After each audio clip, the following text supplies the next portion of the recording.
आज भी खाने में सिर्फ चावल है? माँ, आप तो कह रही थी कि आज आप हमें कुछ अच्छा खाने को दोगे, पर जब से पापा हम सबको छोड़कर भगवान के पास गए हैं तब से आपने एक भी दिन हमें अच्छा खाना नहीं खिलाया। जानती हूँ बेटा, पर मैंने हमेशा यही कोशिश की है कि तुम्हें अच्छा खाना खिला सकूं, पर क्या करूं, जहां मैं काम करती थी वहां के मालिक ने मुझे काम से निकाल दिया और मुझे मेरी सैलरी भी नहीं दी। अब तो घर में राशन भी नहीं बचा है।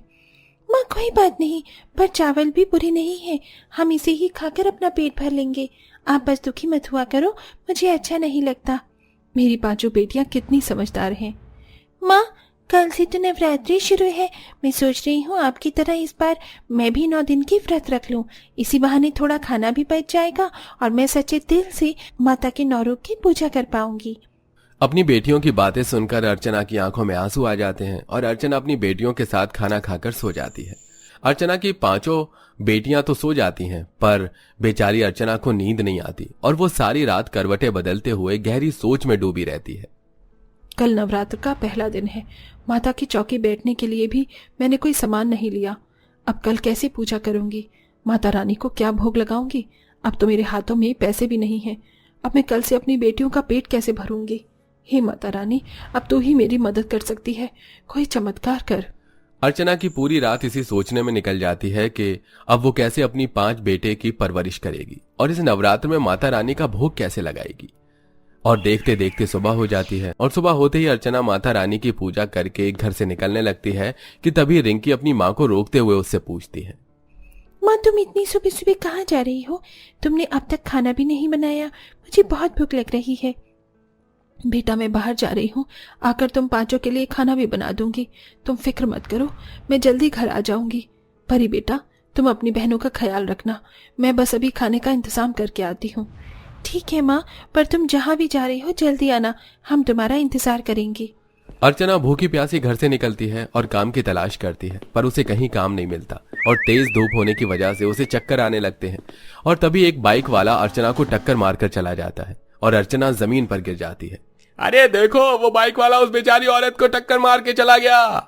अरे भैया, वो तो अर्चना बहन है, जल्दी चलो, हमें उसकी मदद करनी चाहिए। आदमी चिल्लाते हुए आसपास की भीड़ को जमा करता है और सभी लोग अर्चना को अस्पताल ले जाते हैं। और जैसे ही अर्चना की 5 बेटियों को पता चलता है कि उसकी माँ का एक्सीडेंट हो गया है तो परी अपनी बहनों के साथ हॉस्पिटल जाती है, जहां पर परी को पता चलता है कि उसकी माँ अपाहिज हो चुकी है। और डॉक्टर की यह बात सुनकर 5 बहनें रोने लगती हैं। दीदी, क्या अब माँ कोई काम नहीं कर पाएगी? अगर माँ काम नहीं कर पाएगी तो हमारे लिए खाना कौन बनाएगा? क्या अब माँ कभी ठीक नहीं हो पाएगी? दीदी, सारी गलती हमारी है, हमें माँ से खाना मांगना ही नहीं चाहिए था।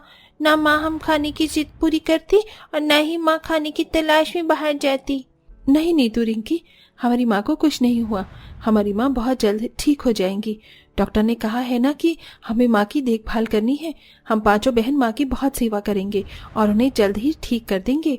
देखना, माँ ठीक होने के बाद फिर से पहले की तरह हमारे साथ रहेंगी और अपने हाथों से हमें खाना खिलाएंगी।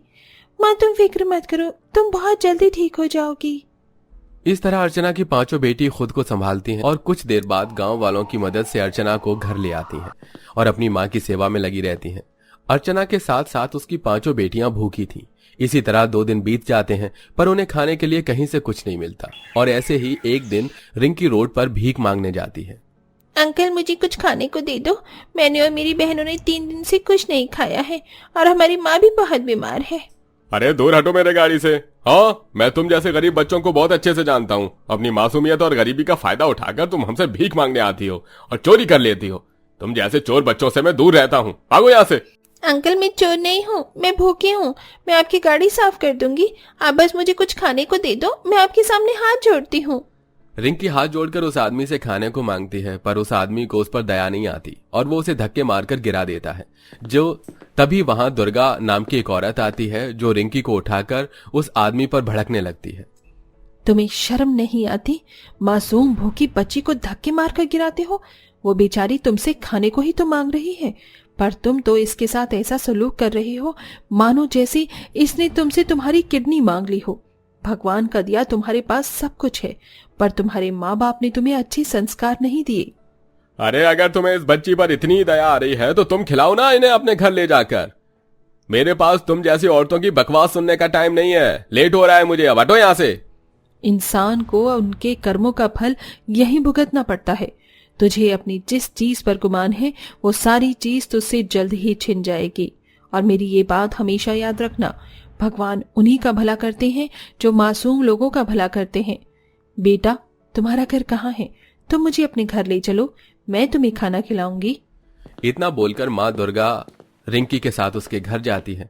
तो वहीं दूसरी ओर उस आदमी का कारोबार एकदम से चौपट हो जाता है और वो कुछ ही घंटों में करोड़पति से भिखारी बन जाता है।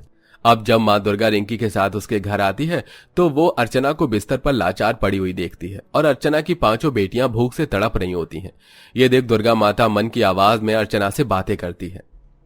अर्चना, मैं जानती हूँ तुम मेरी बहुत बड़ी भक्त हो और तुम मेरी सारी परीक्षा में भी खरी उतरी हो, इसलिए मैं खुद यहाँ तुम्हारी 5 बेटियों को खाना खिलाने आई थी, क्योंकि मैं तुम्हारी सेवा और तुम्हारे हौसलों से बहुत प्रसन्न हुई हूँ और मैं अपने उस भक्त के साथ हमेशा रहती हूँ जो मुझे सच्चे दिल से याद करता है। हे माँ, आप साक्षात मेरे घर आई हैं, मेरी 5 बेटियों को खाना खिलाने, और मैं चाहकर भी आपको भोग नहीं लगा पा रही और न ही आपके पैर छू पा रही हूँ। हे माता रानी, आखिर आप और कितनी मेरी परीक्षा देंगी? अर्चना, मैं अपने भक्तों की परीक्षा जरूर लेती हूँ पर उसे निराश नहीं करती, और इसीलिए अब तक तुम जिंदा हो। पर अब तुम्हारे जाने का समय आ चुका है और तुम फिक्र मत करना, तुम्हारे जाने के बाद मैं खुद तुम्हारी 5 अनाथ बेटियों का ख्याल रखूंगी। आंटी, आप कौन है और यहाँ क्यों आई है? रिंकी, ये कौन है? दीदी, ये बहुत अच्छी आंटी है, इन्होंने मेरी मदद करी और इनके कहने पर मैं इन्हें यहाँ लेकर आई हूँ। ये हमें यहाँ खाना खिलाने के लिए आई है। रिंकी, ऐसे ही किसी को अपने घर नहीं लेकर आते। आंटी जी, हमें माफ कर दीजिए, पर हमें आपकी मदद की जरूरत नहीं है। मैं अपनी बहनों का पेट भर लूंगी। अरे वाह, इतनी कम उम्र में भी इतनी बड़ी बड़ी बातें। बहुत अच्छे संस्कार दिए हैं तुम्हारी माँ ने। और मैं कोई पराई नहीं हूँ, मैं भी तुम्हारी माँ हूँ और तुम मेरे ही बच्चे हो। आप प्लीज यहाँ से चले जाओ, हमें आपकी मदद नहीं चाहिए क्योंकि आप हमारी माँ नहीं हो। परी माँ दुर्गा को जाने के लिए कहती है, पर माँ दुर्गा जैसे ही जाने लगती है अर्चना की तबीयत बिगड़ जाती है और उसी वक्त अर्चना अपना दम तोड़ देती है, जिसके बाद वो 5 बहनें अनाथ हो जाती हैं। बेटा, तुम 5 रो मत, तुम 5 अनाथ नहीं हुई हो। शायद दुर्गा माँ चाहती थी कि तुम्हारी माँ की जगह मैं लूं, इसलिए शायद माँ दुर्गा ने मुझे तुम 5 से मिलवा दिया। वैसे भी मेरी कोई बेटी नहीं है और मैं बेटी के लिए तरस रही हूँ, तो क्या तुम 5 मेरी बेटी बनोगी और मेरे हाथ से खाना खाओगी? माँ दुर्गा की बातें सुनकर 5 अनाथ बहनें उसके गले लगकर रोने लगती हैं, जिसके बाद दुर्गा माँ स्वयं अपने हाथों से अर्चना का अंतिम संस्कार करती है और नवरात्रि के चौथे दिन अनाथ 5 बहनों से कहती है, मैं तो जगत जननी हूँ, फिर मेरे होते हुए तुम 5 क्यों दुखी हो? और तुम 5 ने 4 दिनों से कुछ नहीं खाया है, इसलिए आज मैं अपने हाथों से तुम 5 को खाना बनाकर खिलाऊंगी।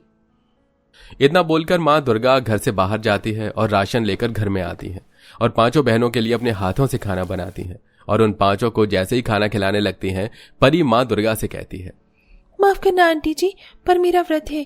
मैंने 9 दिन का व्रत रखा है और मैंने माता रानी से मन्नत मांगी है कि हम 5 अपनी स्वर्गवासी माँ का सपना पूरा करें और उनके ना रहते हुए भी एक अच्छी शिक्षा प्राप्त करें।